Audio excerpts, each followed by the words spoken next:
విడత ఎన్నికలు జరిగే రాష్ట్రాల్లో మహారాష్ట్ర కూడా ఉంది. మహారాష్ట్రలోని 6 రాజకీయ పార్టీలు ప్రస్తుతం 2 కూటమిలుగా ఏర్పడ్డాయి. లోక్సభ ఎన్నికల్లో అమీతుమీ తేల్చుకోవడానికి తలపడుతున్నాయి. రాజస్థాన్లో అయితే బీజేపీ దూకుడు మీద ఉంది. ఇక్కడ మొత్తం 25 లోక్సభ నియోజకవర్గాలున్నాయి. 2014-2019 ఎన్నికల్లో మొత్తం 25 సెగ్మెంట్లలోనూ కమలం పార్టీ విజయకేతనం ఎగురవేసింది. ఈసారి హ్యాట్రిక్ కొట్టాలని ఉబలాట పడుతుంది బీజేపీ.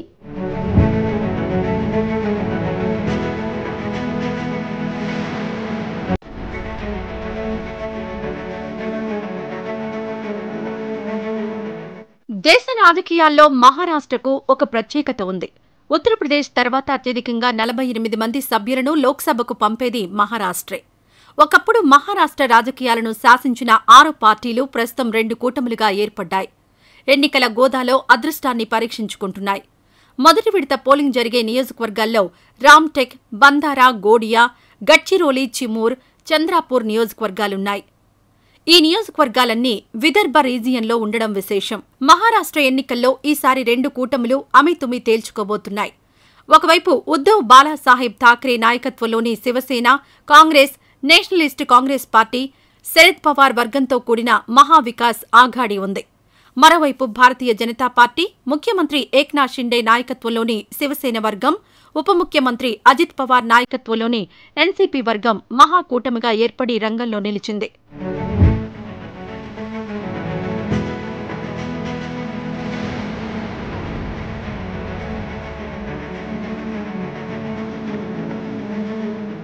మహారాష్ట్ర రాజకీయాలను శివసేన చాలా కాలం పాటు శాసించింది. శివసేన హవా బలంగా వీచిన నేపథ్యంలో మహారాష్ట్రలో బీజేపీ సొంతంగా పాగా వేయలేకపోయింది. దీంతో మరాఠాల భూమిని ఎలాగైనా తమ అధీనంలోకి తీసుకురావడానికి బీజేపీ పెద్ద ఎత్తున కసరత్తు చేసింది. ఇందులో భాగమే శివసేనను చీల్చడం. ఉద్దవ్ ఠాక్రే క్యాబినెట్లో నెంబర్ 2గా ఉన్న ఏక్నాథ్ షిండేను శివసేన అధిష్టానంపై తిరుగుబాటు చేయడానికి ప్రేరేపించింది.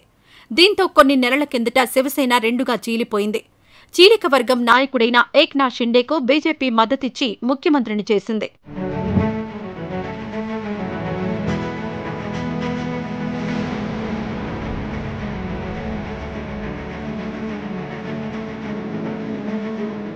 అలాగే శరద్ పవార్ నాయకత్వంలోని నేషనలిస్ట్ కాంగ్రెస్ పార్టీకి కూడా మహారాష్ట్రలో పట్టుంది.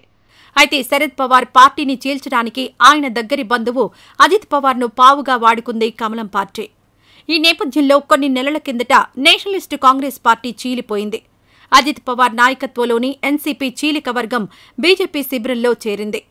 అంతిమంగా ఏక్నాథ్ షిండే క్యాబినెట్లో ఉప ముఖ్యమంత్రిగా అజిత్ పవార్ చేరారు. ప్రస్తుతం ఏక్నాథ్ షిండే నాయకత్వంలోని శివసేన చీలిక వర్గం, అలాగే అజిత్ పవార్ నాయకత్వంలోని ఎన్సీపీ చీలిక వర్గం బీజేపీకి జూనియర్ పార్ట్నర్లుగా మారాయి. మరాఠా రిజర్వేషన్ల విషయం ప్రస్తుతం మహారాష్ట్ర రాజకీయాల్లో కీలక అంశంగా మారింది.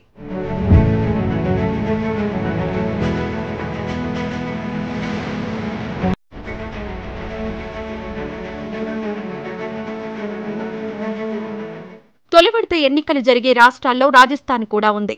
రాజస్థాన్లో మొత్తం 25 నియోజకవర్గాలున్నాయి. వాస్తవానికి రాజస్థాన్ ప్రాంతం విభిన్నమైన సంస్కృతికి ప్రతీక. రాజస్థాన్లో 5 ఏళ్లకొకసారి రాష్ట్ర ప్రభుత్వం మారే ఆనవాయితీ ఉంది. కొన్ని దశాబ్దాలుగా ఒక టర్మ్ అధికారంలో ఉన్న పార్టీ వరుసగా మళ్లీ అధికారంలోకి వచ్చిన దాఖలాలు లేవు.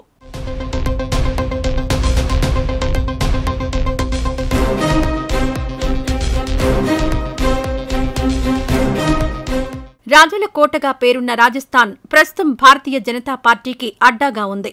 జాతీయ రాజకీయాల్లో నరేంద్ర మోడీ హవా మొదలైనప్పటి నుంచి కమలం పార్టీకి రాజస్థాన్ దుర్భేద్యమైన కోటగా మారింది. రాజస్థాన్లో మొత్తం 25 లోక్సభ నియోజకవర్గాలున్నాయి.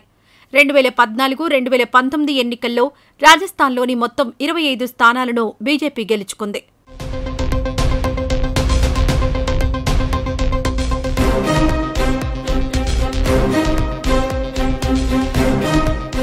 2019 లోక్సభ ఎన్నికల నాటికి రాజస్థాన్లో అశోక్ గెహ్లట్ నాయకత్వంలో కాంగ్రెస్ ప్రభుత్వం ఉంది. సహజంగా రాష్ట్రంలో అధికారంలో ఉన్న పార్టీకి లోక్సభ ఎన్నికల్లోనూ ఎక్కువ సీట్లు గెలుచుకునే అవకాశాలుంటాయి. అయినప్పటికీ 2019 లోక్సభ ఎన్నికల్లో ఎన్డీఏ కూటమి క్లీన్ స్వీప్ చేసింది. మొత్తం 25 నియోజకవర్గాల్లో విజయ దుందుబి మోగించింది. ఈసారి కూడా మొత్తం సెగ్మెంట్లు గెలుచుకుని హ్యాట్రిక్ కొట్టాలని కమలం పార్టీ ఉవ్విళ్లూరుతోంది.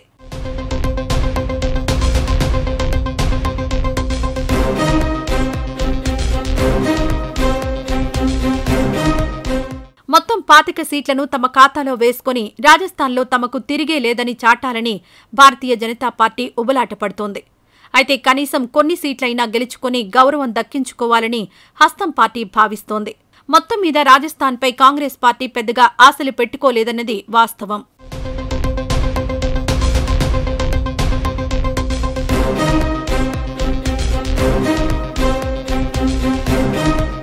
తొలి దశలో జరిగే ఎన్నికలపై అధికార పక్షమైన బీజేపీ బోలుడు ఆశలు పెట్టుకుంది. మొత్తం 102 నియోజకవర్గాల్లో మెజారిటీ సెగ్మెంట్లు తమ ఖాతాలో పడతాయన్న ధీమాతో ఉంది.